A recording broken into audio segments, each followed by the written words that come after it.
Good morning. So tonight, we're going to pay 106 men an additional $8.1 million to play a football game. 1/3 of all Americans will be watching the Super Bowl tonight, right? How many people here are going to watch Super Bowl tonight? All right, that's more than 1/3. We on the East Coast must be skewing the rest of the country. All right, so that's good. So one of the things that leads up to the Super Bowl is a lot of sports discussion, a lot of sports news. And if you've been following any of the Super Bowl news, one of the things I picked up on this week was there's been some controversy around Cam Newton. And Cam Newton has been criticized for his end zone celebrations. Have you noted, has anybody seen the Panthers play? And when Cam Newton scores, he gets in there and he starts dancing in the end zone. And no, you don't want to see any more than that. So, Ray Lewis of the Ravens had his thing. Everybody's got a thing. But the thing I've appreciated about Cam Newton is that he then takes a football and he runs over to the stands and he gives it to one of the young people in the stands, and they really enjoy it. So that's something I appreciate. I'm not rooting for the Panthers or the Broncos or whatever. Definitely not the Cowboys, sorry. But we're not talking about that. So think about that, and I thought about that. Now, he's been criticized, though, because he celebrates too much.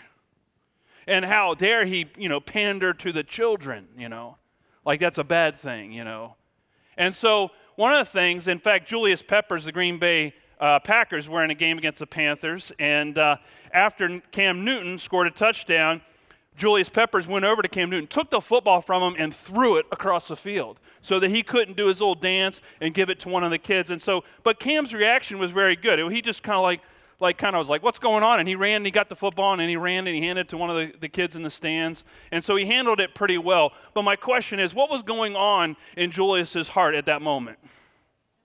Jealousy, right? You scored, you're winning, I'm not, and so I'm just going to be mad about it. How do you think Julius Pepper's reaction impacted his relationship to Cam Newton when he reacted that way? And that's really what we're talking about today, is how jealousy becomes toxic to our relationships. And how we respond in certain situations may be really a matter of not anything that has to do with the other person. It may have to do with what's going on in our heart. It may be our own jealousy at work. So if you don't believe me on this, let's fast forward to later tonight. Let's fast forward and imagine with me after the game is over tonight, if you stay up that late.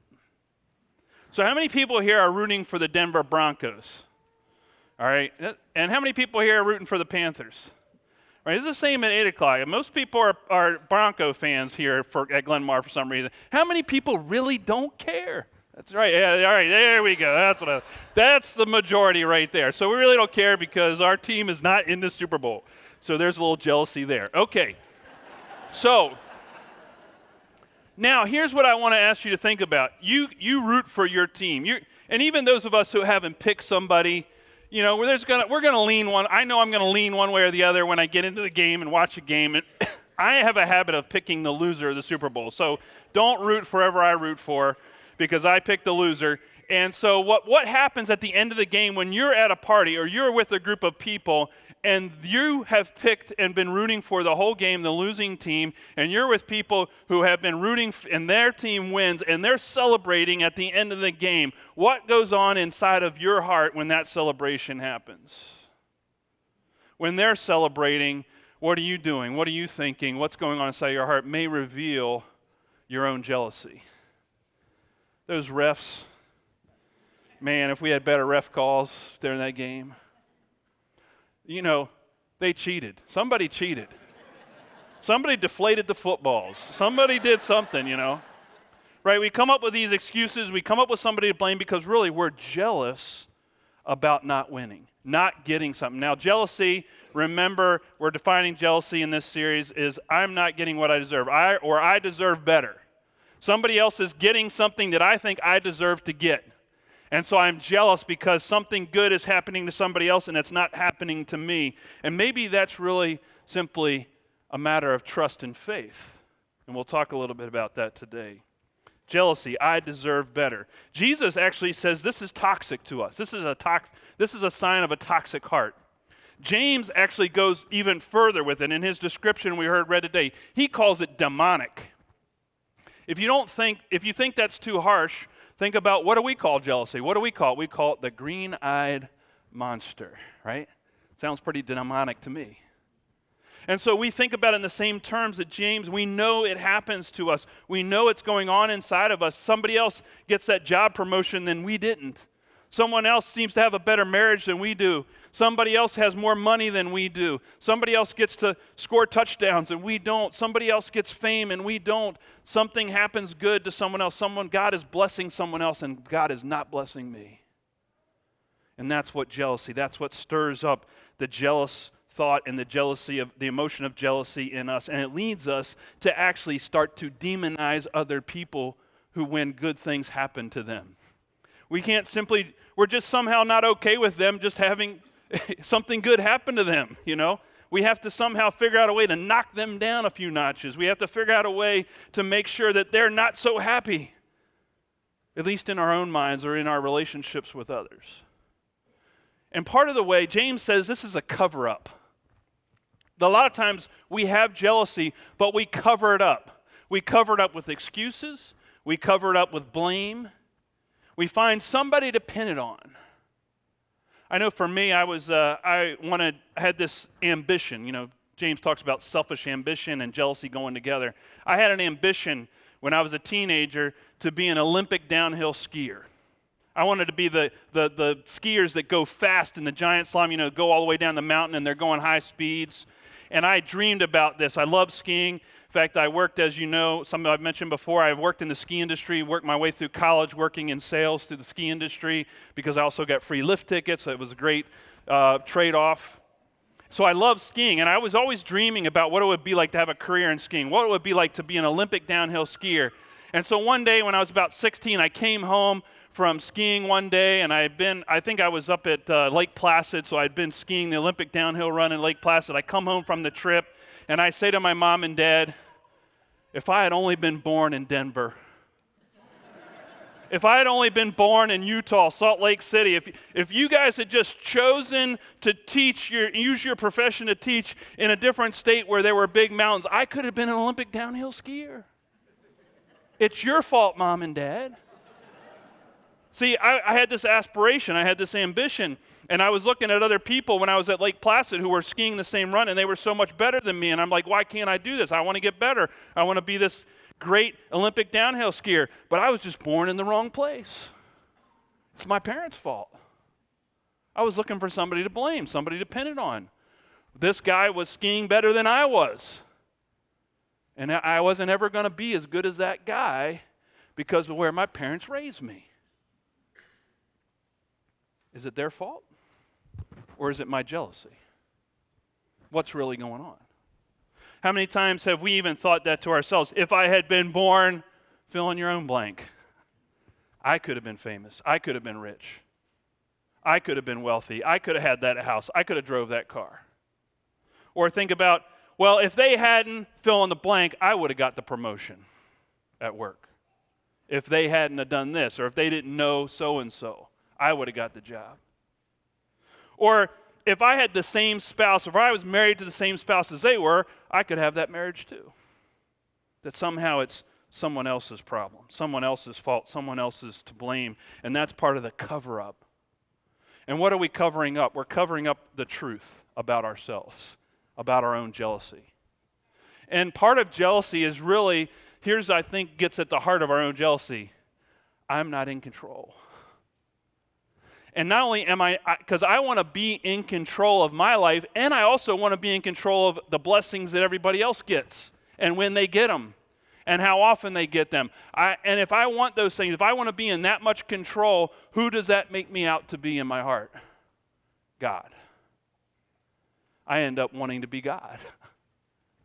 And that's part of the problem, and that's what the impact of jealousy is. It's not only the impact on our relationship to others, but maybe this is really about our relationship to God. And do we trust God? Because when we see somebody else getting something good happening to them, and it's not happening to us, part of us is asking the question, God, why not me? Why are you doing that good for them and not for me? Especially when I think I'm better than them. Why are they getting that blessing? Why is that good thing happening to them and not to me? God, isn't that a trust issue? Isn't that a faith issue? Isn't that me not trusting that God is going to care for me and take care of me and do good things for me when I see good happening to somebody else? Andy Stanley in his book, Enemies of the Heart, put it this way. Let's face it, most of us believe on some level that if God had taken as good a care of us as God has some people we know, our lives would be richer. Really, the person we end up really blaming in the end, if we're really honest with the truth, is God. And this is how this impacts our faith and our trust of God when we allow jealousy to take root in our lives and in our hearts. So can we change the inside? Can God change the inside? How does faith help us with our hearts? How does trusting God help change our hearts? Well, James actually gives us a couple things that we can do to help change the jealousy, to unearth and get some of that toxicity out of our hearts. James offers us some advice. The first thing James alludes to, and really that James is saying to us, is first thing we need to do is just admit it. Admit when we're jealous. Admit when we're envious and jealous of somebody else. Stop trying to justify, rationalize, cover up, excuse, blame others. Stop that. So when you feel those emotions and those words coming out of you, if only, or, well, if it's they didn't do this, when we start to feel that jealousy and hear those jealous thoughts coming into our minds and hearts, that's the time just to say, stop, I'm jealous. I'm being jealous. My team lost the Super Bowl. I'm jealous. I just lost that game. I'm jealous.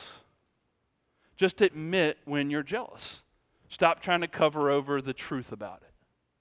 And then James actually gives us some advice and says, instead of being jealous, instead of being selfish ambition, instead of these two things, think about what it would mean to seek peace in your relationships. What does that look like? Because if this is what creates toxicity, what would create peace? What would create peace in my relationship to other people? And James actually gives us 8 examples of ways to seek peace in our relationships. And I'm not going to preach through all 8. Thank you, Jesus, you're saying, right? But here's what it says. Let's take a look at this verse. And so the yellow is really the ways that that James is encouraging us. But the wisdom from above is first of all what? Pure. It is also peace-loving, gentle, at all times, and willing to yield to others. It is full of mercy and the fruit of good deeds. And is always sincere, right? And so those are the ways that James says we're to seek peace in our relationships instead of jealousy and ambition. The one I want to focus in on there is right in the middle, willing to yield. Now, I've talked about this before, but what does that look like when it comes to jealousy? Are we willing to yield to the good that somebody else is experiencing? How do you do that? And that's really the actionable step. That's the thing that you and I can do, that when something good happens to somebody else, we can change the script. We can change our response to that good thing. So let's go back to Super Bowl. It's the end of the game. Your team lost. Everybody else is celebrating.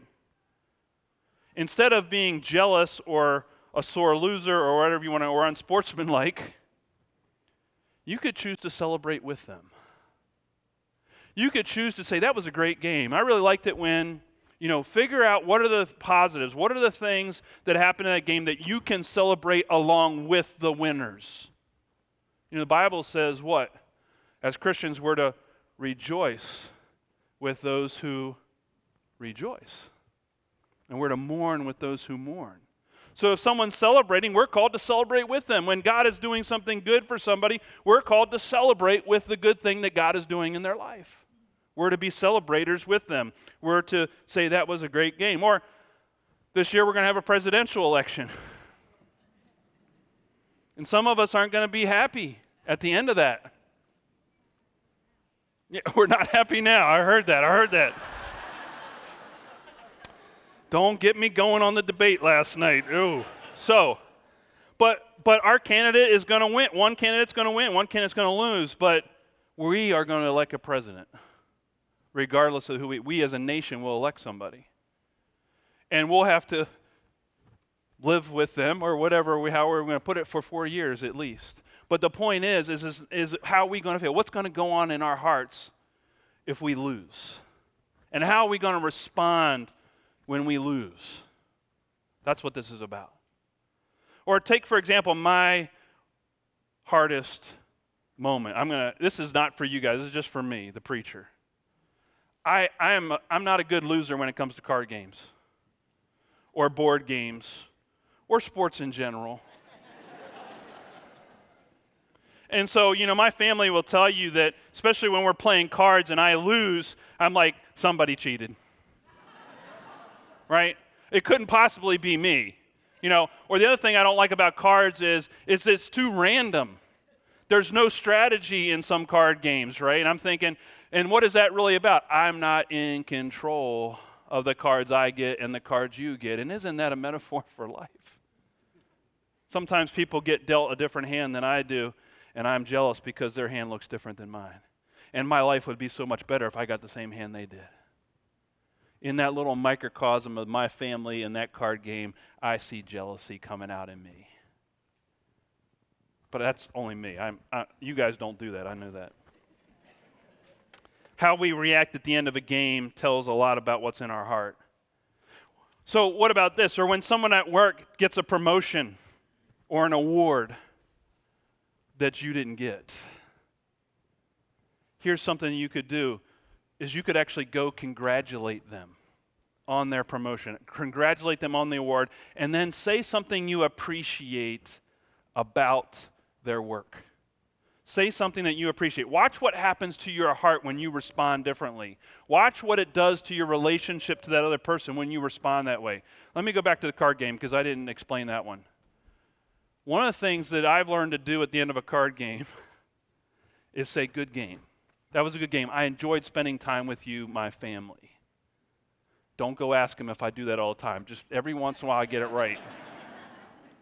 But the point is, I have to flip the script. I have to change what's in my heart. And the only way to do that is for me to start to say things differently, do things differently, respond differently, and let the good in my heart take root rather than the jealousy to take root. And the last one I would say is, what about when somebody can wear an outfit that I can't wear? And they look good in that outfit. They look sharp, they look nice, they look fill in the blank.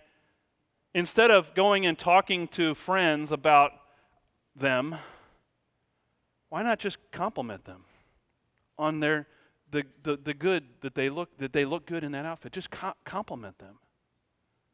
See, this is a heart issue, and the only way to unpack this heart issue, the only way to get this toxicity out of our hearts is to actually change the script in our heads, in our hearts, and how we respond to other people. Because really, this is about the health of our hearts. This is about protecting our hearts and making sure that our hearts are healthy and whole and that what's coming out of our hearts is good. The Bible actually has a lot to say about the human heart. We've been going through this series. Here's one other thing. Proverbs 4:23 says this, guard your heart above all else, for it determines the course of your life.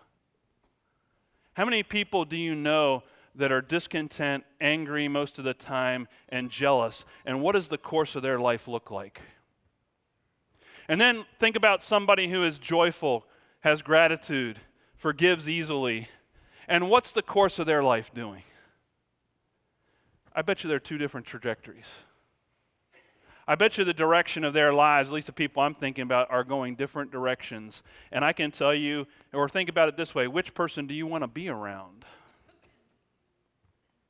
And if you don't want to be around those people,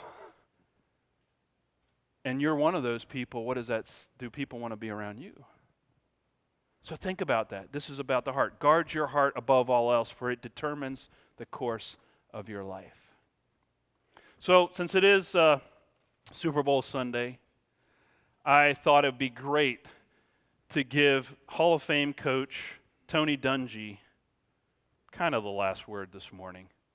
Let's hear what Coach Dungy has to say about the heart.